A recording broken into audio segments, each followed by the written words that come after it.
have been with my baby daddy for 17 years and he has refused to marry me. Omo, no be small thing my people. They say wetin you never see, you never waka reach there.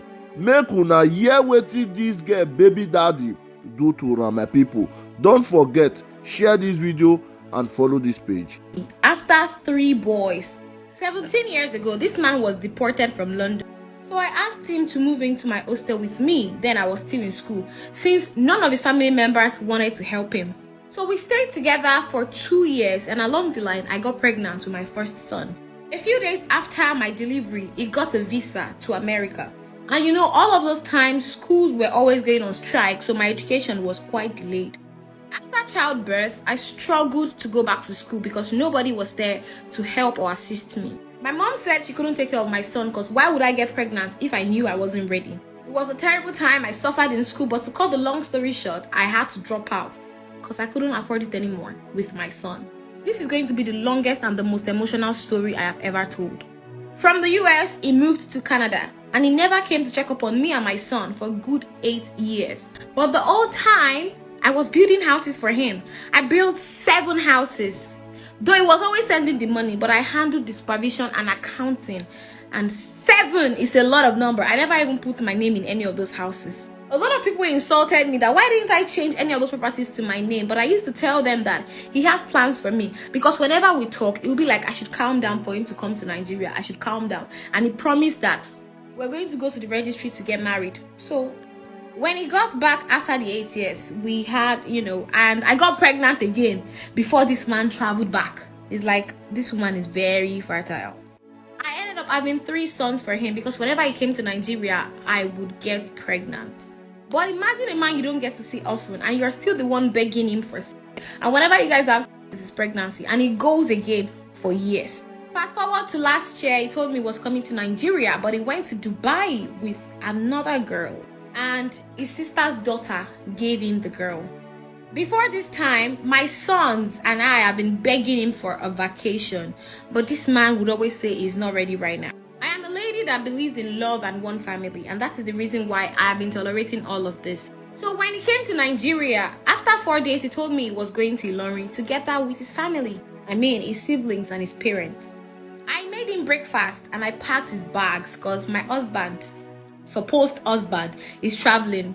The next day, my friend called me that she saw my husband's pictures getting married in Ilorin. I almost fainted. And when he got back, I pretended like I did not know. But when he was about leaving back to Canada, I asked him, did you go and get married to somebody in Ilorin? And he cursed me out and said I should never accuse him of such, that it is a lie. So I went ahead to ask his family members if truly this man went to do introduction. And those ones told me that no, none of them followed him, whereas they actually did follow him. The whole time, the only question I could ask myself was, where did I go wrong? Like, if I ever wronged you, just tell me so I would know and leave. Over the years, I can count 15 girlfriends that this man has had. And if I confront him, he would call his family members and start complaining to them that, oh, she wants to kill me or she won't let me have peace. Those ones will call me and say, did he ever bring anyone to the house? That why am I disturbing their brother? Do I want to kill their brother? Even my friends in Canada always call me that, girl, are you sure you and this man are still dating or together? Because I see him in African store every time with the same lady that I've been telling you about since 2012. This lady's under name is 7 years and they've been living together. This man promised me that whenever he got his papers, he was going to file for me and my kids. Only for me to find out later that this man had started planning visa for my children without me. He wanted to take my kids to Canada without their mother. And when I confronted him, he said it was just only a vacation. What vacation do children want to go to without their mother? To be honest, I saw a lot of signs, but we hardly stay together. This man comes home once in a year. He spends a month or 2 weeks and he doesn't even stay in the house with me. Whenever he comes to Nigeria, he will take the cars to the car wash. When he gets back, I will see sperm on his boxers and singlet.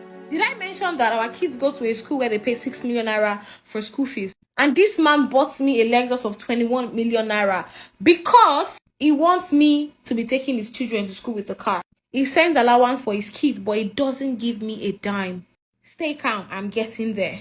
This man that goes to the car wash and comes back with his boxers, whenever he wants to sleep with me, he usually has no erection. The last time he came to Nigeria before he went back to Canada, we tried to have sex, But as he was trying to penetrate, he was not having any action. And I would cry. And he'd tell me, no, it's not his fault that he's having erectile dysfunction.